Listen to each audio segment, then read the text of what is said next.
Yes, welcome back to class. This is chemistry class. I'm Mr. Joseph and I'll be your chemistry instructor. Welcome back to acid, base and salt class. We've done for the first module. This is the second module of the subject matter. So I would like you to watch this video to the end and subscribe to our YouTube channel so that you can watch subsequent modules of this particular topic, acid, base and salt. This is a guide for O-level and for A-level student. Now, in this lesson, you will be able to understand the concept of acid, base, and salt better.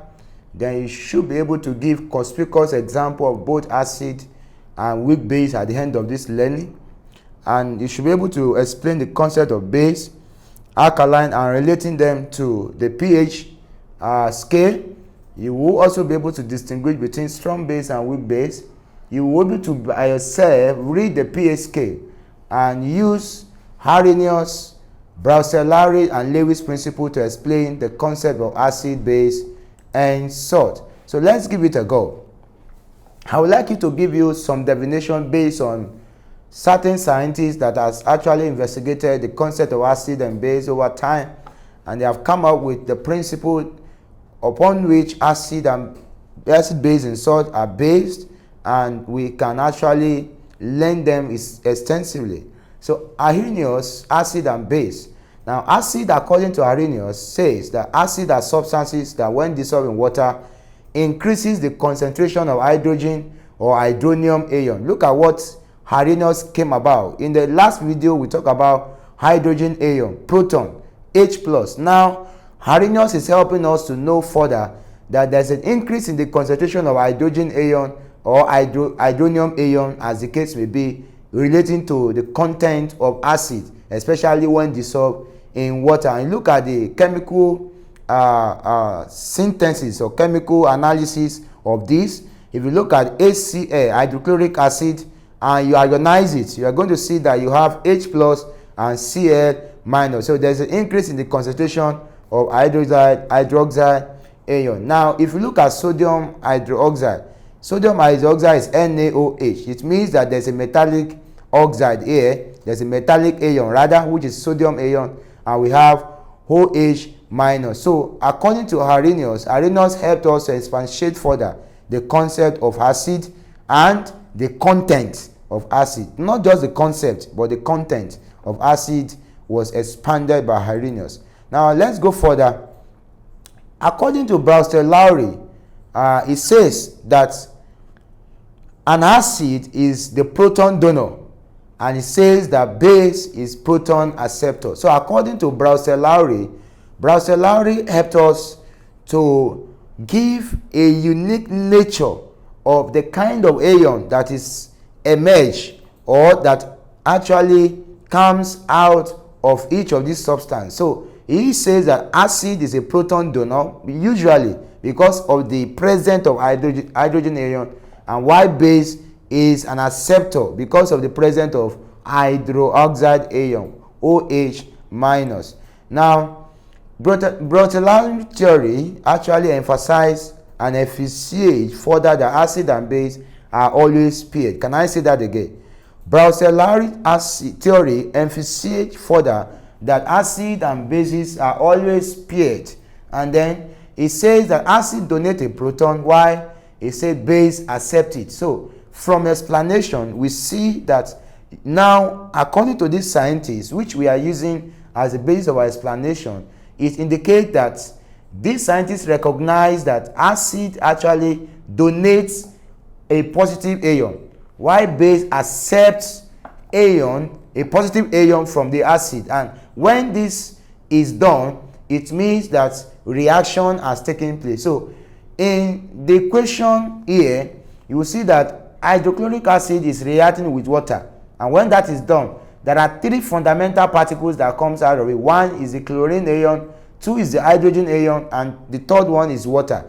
Now if you analyze it further, you understand that a hydrogen ion and water now becomes hydrozonium ion. Why? Because three hydrogen molecules are now bombarded, are now coming together, so they form H3O+. That it means that it has changed from hydrogen ion to hydrozonium ion, leaving the anion, the chlorine ion, aside as part of the product of the chemical equation. Now, if you go further, we need to ask ourselves, what happens when acid dissolves in water? Can I ask you that question? You will have seen this question in previous examination, external exams, and you need to understand it. And if you watch this video, you are going to be able to understand and explain why or what happened when acid dissolves in water. So when water as a Bronsted-Lowry's base and as a substance of abstracts, hydrogen ion from acid is extracted from, according to Bronsted-Lowry theory, hydrogen ion is extracted from acid. So when hydrogen ion is extracted from acid, it means that such an acid has been reduced. And when it's reduced, especially when it is reacting with other chemicals like a base or with any other substance, then it means there will be a formation which will liberate hydrogen ion. So hydrogen ion is always liberated when acid dissolves in water. That's the answer there. Hydrogen, look at the structure I gave up here. You see chlorine and hydrogen bombarding water. And if you look at it at the end, you will notice that chlorine ion is actually extracted and giving room for hydrogen ion also to stand out in the chemical equation. So as a result, a hydronium ion is formed. So when acid dissolves in water, hydrogen ion is formed, but when the number or the quantity of this hydrogen ion supersedes or goes beyond one molecule, then it becomes hydronium ion. Now let's look at the ionization of hydrochloric acid and formation of hydronium ion here. Now if you look at the proton acceptor, here in the equation is the water. Water is the proton acceptor, while hydrochloric acid is the proton donor. Which proton is hydrochloric acid donating? Is that positive proton coming from hydrogen. Now if you look at it, hydronium ion is actually formed alongside with chlorine ion. So what it means is that when a proton donor comes from acid reacting with water, it means that hydronium ion must be formed, leaving the anion aside as the byproduct. If you look at the chain, I try to give you the structure so that you understand better how this works, because if you look at a compound cannot react on its own. It has to be unified. It has to be broken into units, subunits, before chemical reaction can take. Because if you are looking at a compound containing hydrogen, oxygen, chlorine, such compound cannot react completely except that it's being broken down into subunits, and the brokenness or the breaking down will give the unique nature of the reacting elements or reacting substances as part of that compound. Now let's go further. A Bronsted-Lowry acid actually must have a removable acidic proton. Now let me explain this very explicitly. Now hydrochloric acid, water, and tetraoxosulfuric acid, if you look at the three contents, one, HCl is acidic, water is neutral, while H2SO4 is acidic. In fact, to go further, HCl is a strong acid, H2SO4 is also a strong acid. Now that is from acid. There must always be an acidic proton. Now coming to base, in Bronsted-Lowry's base there must be a pair of non-bonding electrons. Can I show you this? Now look at ammonia, look at water. You understand that there is a non-bonding electron coming out of this equation. Now let me analyze this using salts. Compound that dissociate releasing neither hydrogen ion or hydroxy ion. Now when compound dissociates, there's a release of ion. I told you what ion means, and if you watch the previous video, you understand this concept further. So looking at the example, if you have potassium chloride dissociating, it releases two important ions, the proton and the anion and the cation. And in this particular analysis, you see the potassium ion here is the proton ion, while the chlorine ion here is the negative ion. So when a compound dissociates, there must always be formation or release of two particular ion, hydrogen ion or positive ion and negative ion. Let me further remind you of the properties of acid. Acid has a sour taste, and acid affects indicators. I've told you that blue litmus paper are turned red by acid, metal orange turns red, and pH, looking at the pH scale, anything that is lower than 7 on the pH scale is an acid. Then acid has proton donor, which is hydrogen ion. Acid react with active metal to produce hydrogen. Acid are electrolyte, and also acid neutralizes base to produce salt and water as the only product. Now, looking at acid changes indicator. Blue litmus paper turn red in contact. When you take a blue litmus paper and you dip it inside a particular substance, how you will know is that if that litmus paper turns from blue to red, it means that content, that chemical you're working with, is an acid. Now, if you look at it, acid neutralizes base also. When acid work with base, then there's neutralization. So this neutralization comes as a result of the combination of acid and base to produce salt and water as the only product, and this must happen always. Now, acid are proton donor. Now, when we talk about proton donor, I need to let you know this is not very common. Trust me, if you watch this video to the end, you understand that monoprotic, diprotic and triprotic acid are not very common in most textbooks. In fact, if you look at most textbooks used by A-level or O-level chemistry, you understand that most times you will not see the concept of monoprotic, diprotic and triprotic acid. Now, in monoprotic acid, one proton is donated. There's one donation of proton, donation of one product. In diprotic acid, there is donation of 2 proton, and in triprotic acid, there is donation of 3 proton. Let me explain this using some chemical analysis or using some acid as example. Now, if you look at HCl, hydrochloric acid, is monoprotic. Why is it monoprotic? It's monoprotic because only one proton is donated. In tetraoxosulfuric acid, it is diprotic because 2 hydrogen ion or 2 protons are actually donated. Now, in the weak acid, if you look at tetraoxophosphate acid, tetraoxophosphate 5 acid, you understand that it is triprotic acid. Why is it triprotic? It is triprotic because it donates 3 proton from that acid. In other, when during chemical reaction, this acid has capacity to donate 3 protons. So that makes it a triprotic acid. Now, looking at another example, we have triazonitrate acid, and you see that this is also a monoprotic.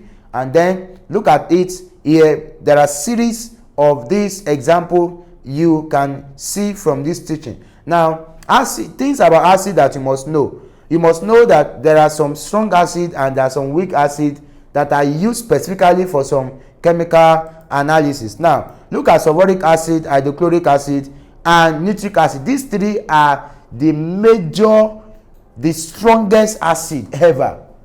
The strongest acid, they are the major strong acid are sulfuric acid, which is the old name. Now we call it tetraoxosulfuric acid, hydrochloric acid, and nitric acid, which we now call triazonitrate acid. These are the major strong acid, alongside with hydrogen bromide, hydrogen iodide, and perchloric acid. I'm sure perchloric acid is not very common, except that you are able to make your research very well. If you understand this concept, you know that Perchloric acid actually is a very strong acid, but it's used in advanced chemistry. Now, looking at the weak acid, phosphoric acid is weak, acetic acid is weak, and several other acids are very weak, and they use them in specific chemical analysis. Now, let's look at the properties of base. Base tastes bitter. Base affect indicator from 8 pH scale 8 to 14. It turns red litmus paper blue, and then phenolphthalein turns purple. And base have a pH greater than 7 from 8, 9, 10, 11, 12, 13, and 14. Bases are proton acceptors. They are not donors. They are basically proton acceptors. Solution of bases feels slippery. I told you that part of the properties of base is that they are soapy in nature. They have a slippery nature. And then you need to know example of bases now. Before we go to the next video, you need to understand this concept, because this will be a bedrock upon which we are going to, a foundation upon which we are going to base our knowledge on. Now, I'm trying to take you through strong acid, strong base, their examples, so that when we begin to do further chemical analysis and synthesis, you understand better. Now, let's look at examples of bases. We have here sodium hydroxide. Now, sodium hydroxide is a very strong base. And then, apart from sodium hydroxide, we also have potassium hydroxide. We have magnesium hydroxide. If you look at sodium, potassium, magnesium, most of the metals, most of the group 1, remember we dealt with the periodic table, and we located each of these elements on the periodic table, and we distinguish them, we stratify them, we place them, and look at their properties. So here we are trying to make connection between the periodic table and acid and base, because that's learning, that's chemistry. One level of learning must lead to another greater level of learning. So all the sodium, potassium, magnesium, actually all of them combining with oxygen in a particular ratio will give a basic form or a basic structure of any substance. Now, looking at example of base further, you understand that apart from sodium, potassium, and magnesium, we also have calcium hydroxide, which we call lime. Now, let's look at their uses. Now, sodium hydroxide actually is used as drain and oven cleaner. In fact, when you go to market and you want to buy most of these cleaner you use to clean your gadget at home, your washing machine, your cooking gadget, what have you, sodium hydroxide is used as part of the content that they use to prepare such chemical. Now, magnesium hydroxide actually is used as laxative and is an antacid. It's an antacid because it neutralizes acid. That's anti-acid. That's what we call an antacid. It neutralizes acid, and then if in a high quantity, then it gives a laxative property, because it will help in order to clean up certain chemicals that you actually want out of your gadget at home or what have you. So basically, we use bases as a point or as a laxative agent in order to clean some surfaces at home. Then ammonia, if you look at ammonia is also used in fertilizer. In fact, in any fertilizer, ammonia is the fundamental content of any fertilizer. Now, naming acid, base, and salt. We can name acid, we can name base, we can name salt based on certain parameters. Actually, bases and salt that are ionic, we can name the same as ionic compound. Any base, any salt that is ionic in nature, we name them as ionic compound.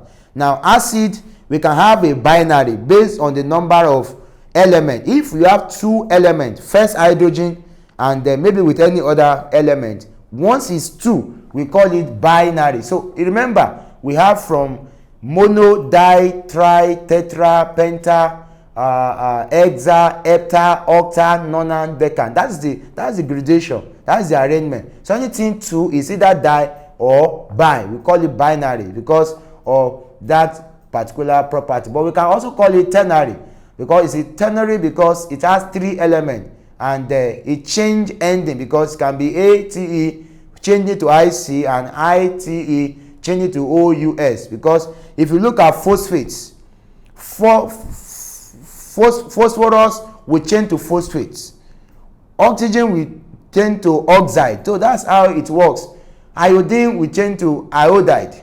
Chlorine will change to chloride. This is how we can name, because if you want to name compound, sometimes you see compound that is so bogus, you must be able to understand how they are named. You name them based on their properties and based on the number of elements there and the uniqueness of the element that is participating in that kind of chemical reaction or that forms the constituent of that particular element. Now, strong acid and weak acid. Strong acid are assumed to be 100% ionized in solution. They are good proton donor.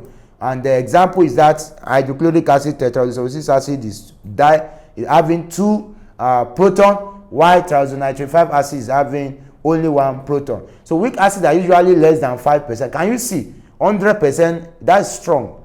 Then 5% ionized in solution. They are poor proton donor. Example organic acid, like the phosphoric acid that we are seeing here. Now, strong acid dissociation.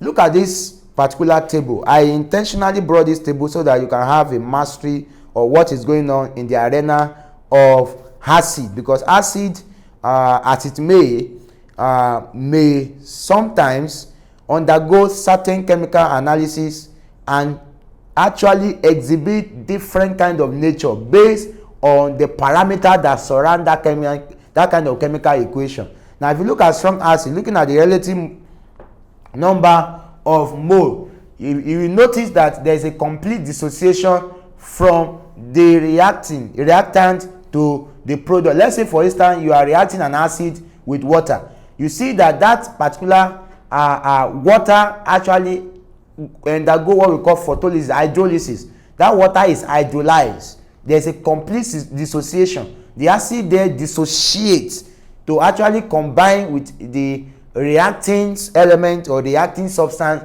to form the desired product at the product side. Now, this is very important that you understand. Now, that happens in strong acid, but come to weak acid, there's a little dissociation. Let me use the same equation we are using, looking at the relative number of mole. Look at this particular structure of chemical analysis. There's a little dissociation based on the fact that the proton part of the acid is not completely ionized. It's not completely ionized. So let's look at the concept test. Now, this concept test actually help you to understand the beauty of what we are talking very well. So, which of the following molecular picture best represent a concentrated solution of weak acid?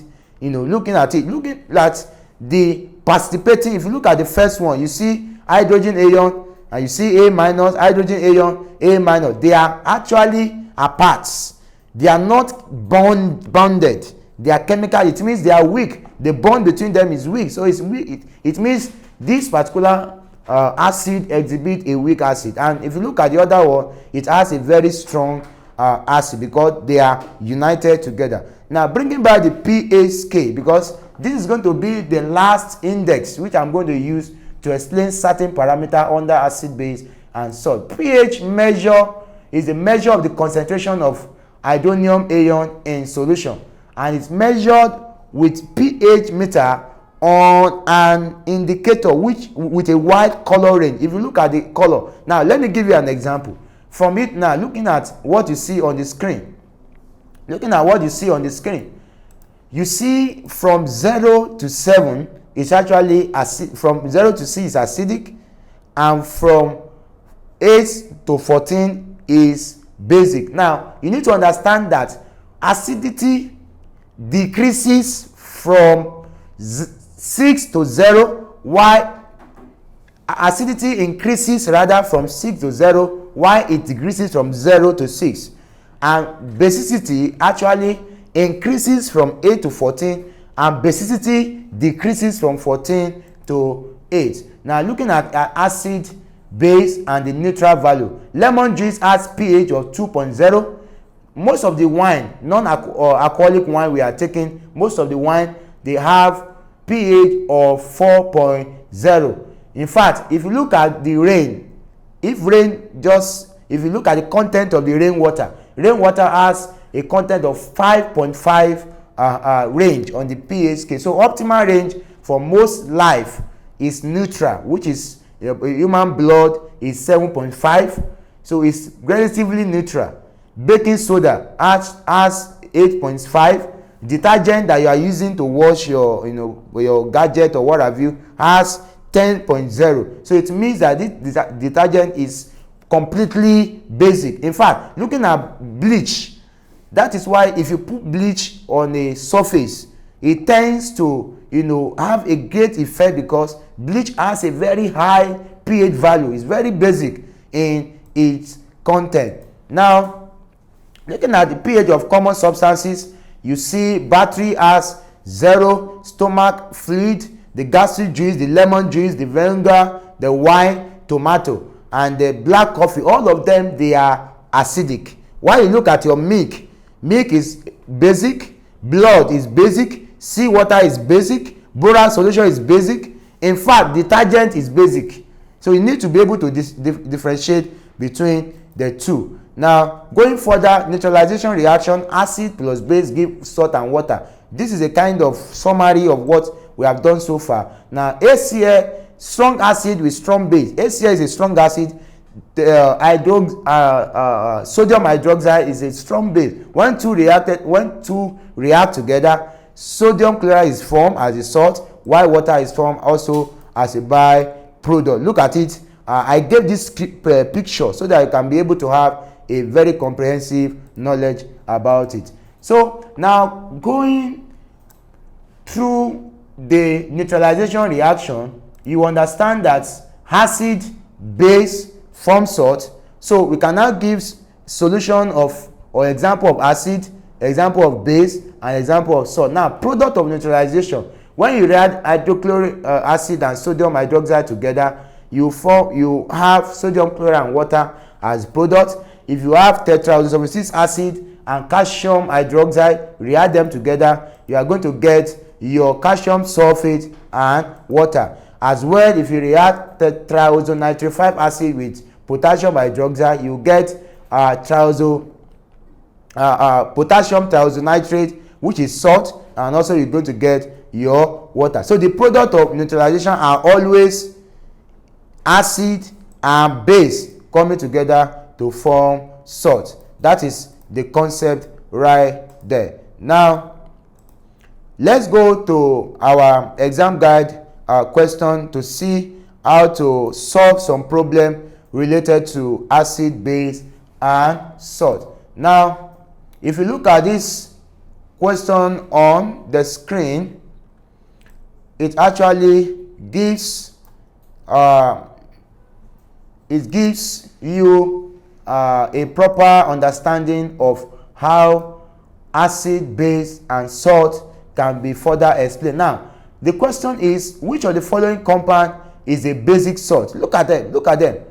I've taught you basic salt, normal salt, acidic salt. So which of them here is actually a basic salt? So the basic salt here is zinc chloride. Is option D is very correct. You have zinc, you have OH, which is coming from basic. OH actually comes from base, while zinc chloride having anion coming from the base, from the base structure, actually gives the accurate answer. So D is very correct here. Now let's look at the next question. So the next question here, which of the following compound absorb moisture from the atmosphere and dissolve in it? Looking at it, we have iron chloride, we have magnesium sulfate with 7 molecules of water, we have sodium sulfate right there, and you have potassium chloride. So the answer is iron chloride. Iron chloride. So there are 3 molecules of iron of chlorine reacting with iron, and this is the accurate answer. Now let's look at the next question. Next question says, the most suitable indicator for the reaction between sodium hydroxide and this particular weak acid is A, bromocresol, B, metallurine, C, methyl red, and D, phenolphthalein. The accurate answer actually is phenolphthalein, because you see sodium hydroxide, which is a very strong base reacting with a weak acid. So this is a reaction between strong base and weak acid. So phenolphthalein is one of the most suitable indicator to use for this chemical reaction. Now let's look at the final question here. The final question says the indicator used in neutralizing carboxylic acid and sodium hydroxide solution has pH range of, here you see acetic acid as a weak acid and sodium hydroxide as a very strong base. If you look at it together, you say from 3 to 5, 7 to 8, you have 8 to 10, and finally you have from 10 to 12. So you see here, because 3 to 5 is purely what? Acidic. 7 to 8 is the amalgamation of both neutral and basic, while 8 to 10 is purely basic. So 8 to 10 is very accurate. This will be the end of this class. I would want to urge you again to subscribe to our YouTube channel to watch our subsequent video on the concept of acid, base, and so there are many more things, conspicuous things to learn. So I would like you to watch our subsequent video, which will be the last module on this concept of acid, base, and salt. I remain your chemistry indicator.